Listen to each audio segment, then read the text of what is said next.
بسم الله الرحمن الرحيم. الرحمن علم القرآن، خلق الإنسان علمه البيان. الشمس والقمر بحسبان، والنجم والشجر يسجدان. والسماء رفعها ووضع الميزان، ألا تطغوا في الميزان، وأقيموا الوزن بالقسط ولا تخسروا الميزان. والأرض وضعها للأنام، فيها فاكهة والنخل ذات الأكمام، والحب ذو العصف والريحان. فبأي آلاء ربكما تكذبان؟ خلق الإنسان من صلصال كالفخار، وخلق الجان من مارج من نار. فبأي آلاء ربكما تكذبان؟ رب المشرقين ورب المغربين، فبأي آلاء ربكما تكذبان؟ مرج البحرين يلتقيان، بينهما برزخ لا يبغيان. فبأي آلاء ربكما تكذبان؟ يخرج منهما اللؤلؤ والمرجان. فبأي آلاء ربكما تكذبان؟ وله الجوار المنشآت في البحر كالأعلام. فبأي آلاء ربكما تكذبان؟ كل من عليها فان، ويبقى وجه ربك ذو الجلال والإكرام. فبأي آلاء ربكما تكذبان؟ يسأله من في السماوات والأرض، كل يوم هو في شأن. فبأي آلاء ربكما تكذبان؟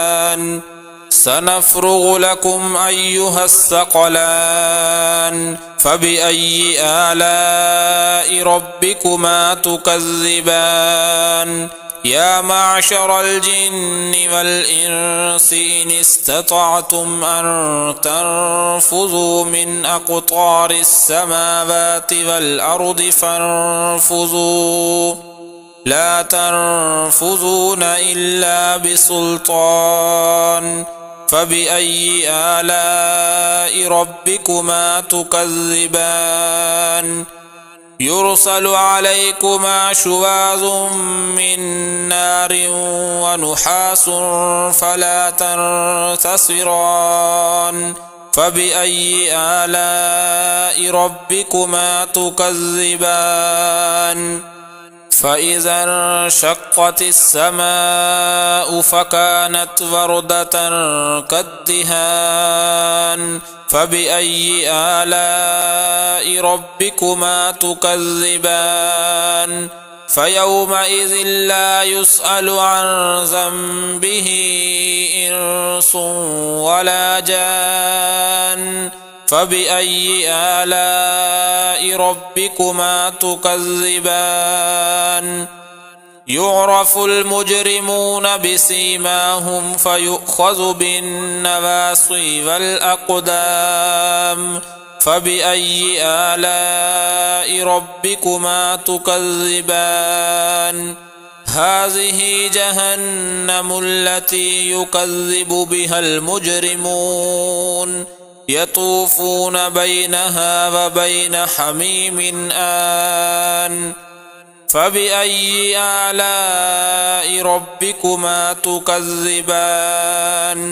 ولمن خاف مقام ربه جنتان، فبأي آلاء ربكما تكذبان ذواتا أفنان فبأي آلاء ربكما تكذبان فيهما عينان تجريان فبأي آلاء ربكما تكذبان فيهما من كل فاكهة زوجان فبأي آلاء ربكما تكذبان متكئين على فرش بطائنها من استبرق وجنى الجنتين دان فبأي آلاء ربكما تكذبان